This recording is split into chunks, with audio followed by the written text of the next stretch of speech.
A nightmare that's haunted LaQuanda Faye Jacobs for nearly 3 decades would begin at the age of 16. It was February the 9th, 1992.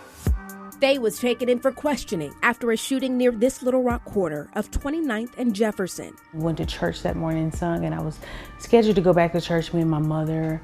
And on the way going back, we noticed there were a lot of police activities going on and surrounding the house that we lived in. So I, myself, and my mother got out to see what was going on. And at that time, the police asked me, who was I? And I told them, I'm Faye. And at that time, I was threw against the car and taken down to the Little Rock Police Department. We obtained the decades-old police reports detailing accusations from a criminal informant linking Faye to the murder.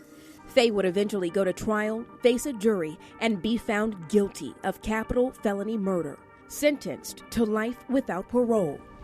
And just like that, my life was gone.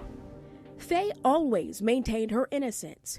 In 2014, the Midwest Innocence Project stepped in and took her case, fighting to clear her name. Folks don't appreciate how incredibly difficult it is to get out of prison when you're innocent. Tricia Bushnell is the executive director of the Midwest Innocence Project, a non-for-profit group that represents people who were convicted of crimes they did not commit. Their focus on DNA testing to exonerate wrongfully convicted people. So if you're innocent and no one ever established the evidence of your innocence in the first place, how are you ever supposed to prove that when you yourself are locked up with no investigator and no attorney? Bushnell says the Innocence Project took Faye's case because it had the hallmarks of a wrongful conviction, an incentivized witness, bad identification procedure, and lack of a thorough investigation from her attorneys. So basically, they railroaded me into the system.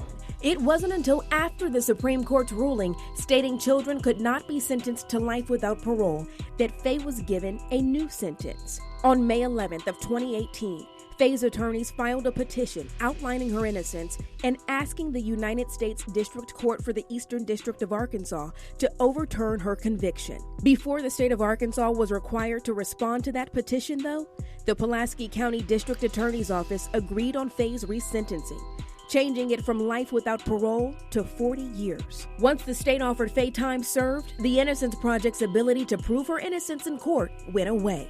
They can no longer challenge Faye's conviction in court if she is not incarcerated, on probation, or parole. When we asked the prosecuting attorney for comment on Faye's claim that she was wrongfully convicted, Larry Jegley declined, saying she received a fair process. With time already served and good behavior, Faye was eventually released from prison after 26 years. I was just basically stripped of opportunities, which I'm still stripped of opportunities because this conviction still weighs over my head. It's something that, I have to wake up to every day, and it is not right. It's not fair. Spending more than half her life in a prison cell, and the title convicted felon still on her record, Faye has yet to get the exoneration she's been fighting for.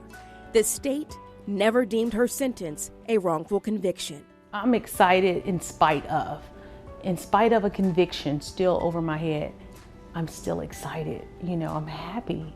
Now on a mission to serve others, because at this point, she knows the fight is bigger than just her.